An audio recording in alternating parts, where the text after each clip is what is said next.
Hey guys, welcome to the first tutorial podcast in the series 60 to Learn. My name is Sahil, and today we'll be starting with using GitHub for source control. So what exactly is Git or GitHub? It's nothing but a distributed source control platform different from using a centralized source control platform like SVN. It's very essential to keep a track of changes and revisions when you're collaborating with large number of people in big teams. I'm going to divide this tutorial into 3 different sections as described on my blog. The first section in this video, we're going to cover up setting up the GitHub account and installing Git for Windows, as well as getting familiar with common terminology used on Git and Git Bash. In the second video, we're going to start working with creating sample repositories and doing the actual Git stuff like using Git commands on Git Bash. In the last and final video of this tutorial, we're going to set up SSH public-private key pairs for securely authenticating users over a remote repository and testing all the connections. So each of the video is roughly going to be of 15-20 minutes. So let's say within 50 minutes, you'll get a good head start on using Git and GitHub. Alright, so without wasting much time, let's get started. If you already have a GitHub account, you can directly go to github.com and sign in. If you don't have one, you can create by signing up. It's a free thing and anyone can create a free account. So I'm logging in with my credentials. So as soon as you sign in into your GitHub account, you'll see this page where you can start a new project, or you can always go into your existing repositories and work on your previous projects. The thing is, if you have a free GitHub account, you'll be able to create only public repositories. That means anyone can access your repository just by searching it on the GitHub, and they can contribute to your source code as well. But if you're working on slightly confidential things, and if you want a private access, you might have to buy that on GitHub. I don't have that right now because I don't need it, but you can always explore that option. Alright, so if you go into your profile, if you go here, you can see there are 3 different tabs: Overview, Repositories, and Public Activity. In the overview, you can see the most popular repositories, which I just have one because I've not been using this account for my work. So you can also see in your next section what contributions I have done over the last 1 year. And this gives a good overview of how you're handling your different projects, like which one is leading and which one is lagging. And it gives you a good overview when you're integrating GitHub into your overall software development lifecycle. In your next tab, you can see different repositories. I just have one, so I can see sap.ai, and there's nothing else. Alright, so let's go into the settings tab, which is another important thing which I would like to share in the first video. So the first setting tab is profile settings, where you can change your profile settings, your biography, your email address, your name, as well as you can change your password and stuff into your account. But more important thing is looking into notifications. So in notifications, you can configure your email settings when you want to be notified when someone does change, someone requests a change to the source code, and you can monitor all those things through your email notifications. So this is slightly important to understand how to set those things. The next one, which is important, is SSH keys. You can generate SSH keys. Let's say, for example, if someone wants to connect to your remote repository and needs access to that. So what he can do is he can create a SSH key and request access to your GitHub repository, which is remote, and then you can add that key into here so that he gets access without having to authenticate every time he tries to make some change. So right now what I have here is a GitHub desktop SSH key, which I had generated when I initially installed the desktop, but I'm going to delete this key for now, as we're going to install the GitHub desktop again one more time, so that will again get generated. We can see that later on. So this is important. Another thing to look into is personal access tokens. So personal access token is important, which is used for authenticating over HTTPS. When you're basically cloning a repository through HTTPS, this access token helps you to track who is basically downloading and who to give access and who not to give access. So this is one thing. And the last is repository section, where you can see the list of your repos. All right, so this is good enough for now to get started with GitHub. on your like the GitHub profile.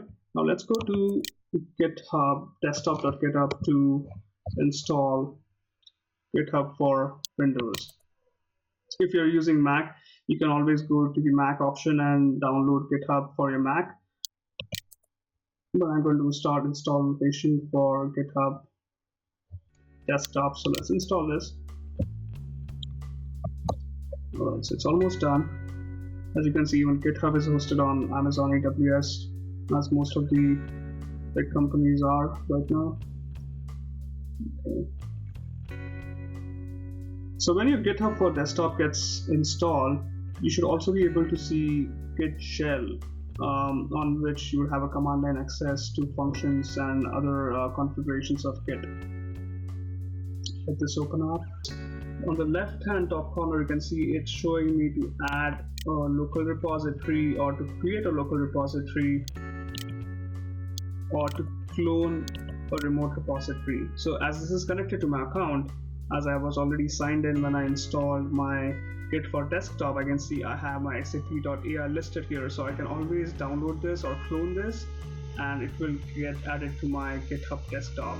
But if you don't want to do that, you can always create a local repository and then you can push that repository onto your GitHub account, or you can add an existing local repository into your GitHub desktop.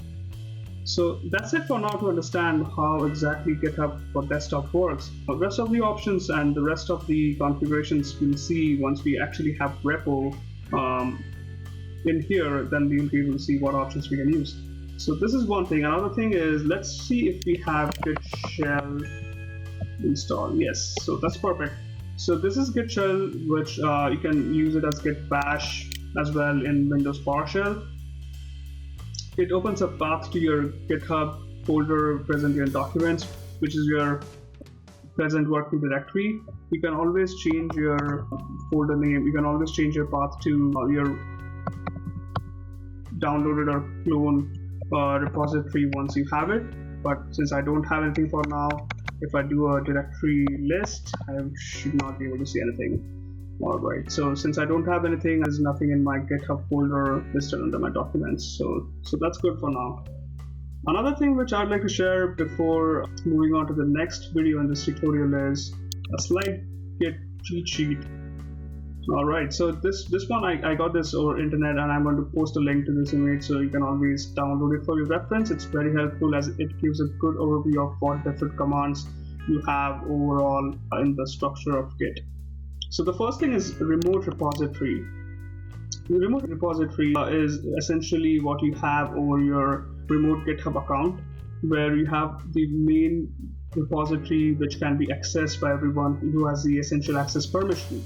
The local repository is the one which is local to your machine, in which you can do your changes, whatever you want to do, and then you can finally update that to your remote repository.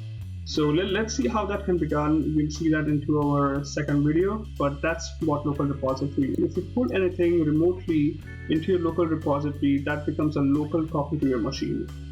The next one is indexed, which I'm not going to focus much right now. We'll get back to this in our third and final video. But the workspace is where we actually do changes to your source code onto your system. So let's say if I download a Python file from my repository, if I clone it, it will be added to my local repository. Once I do changes in my workspace, I can commit them to my local repository, or I can push them from my local repository to my remote repository. So you can either keep it local or you can commit the changes to your remote repository. So this is the entire Git flow of what I'm talking about, but we'll focus this more in detail when we go on to the second video. So don't worry about it if you don't catch it, or that we can get a good head start when we go into the next video. The only other thing which I would like you guys to see is the stash thing. Stash is basically like a scratch pad. If you do some messy stuff in your workspace and if you want to put that into your stash, you can just do a git stash and everything will be onto your stash, and you'll get a clean working directory in your workspace. So then accordingly you can clear off your messy stuff and then commit to your local repository and then push it to your remote repository. So that's the overall Git data transport mechanism, how it works. Again, don't worry about it. We'll focus on this later on in the next video, but it's important for you to understand how the structure is. Maybe you can look at this for a few more seconds. It starts with a remote repository, then local repository, then it's your workspace, and then it's your stash space. Alright, so I'm going to minimize this for now. Alright, so a few checkpoints before we actually leave and say goodbye in our first video. The first is you have your Git bash working in your Windows PowerShell. If that's good, you're good. The next one is having GitHub desktop installed up and running. If that's good, you're good. And the last and final one is having your GitHub account set up. So if you're good with all these three things, you're set for now. Make sure you're done with this before you actually start the second video, because I want you guys to try things in parallel as I deep dive into different Git commands and handling those stuff. So don't hurry, don't rush, just make sure you are on the same page as what I'll be when I start the next video. Alright, so also if you have any questions, you can always post them down below in the blog and can get back to you as soon as possible. So alright, thanks for watching this video. Happy learning.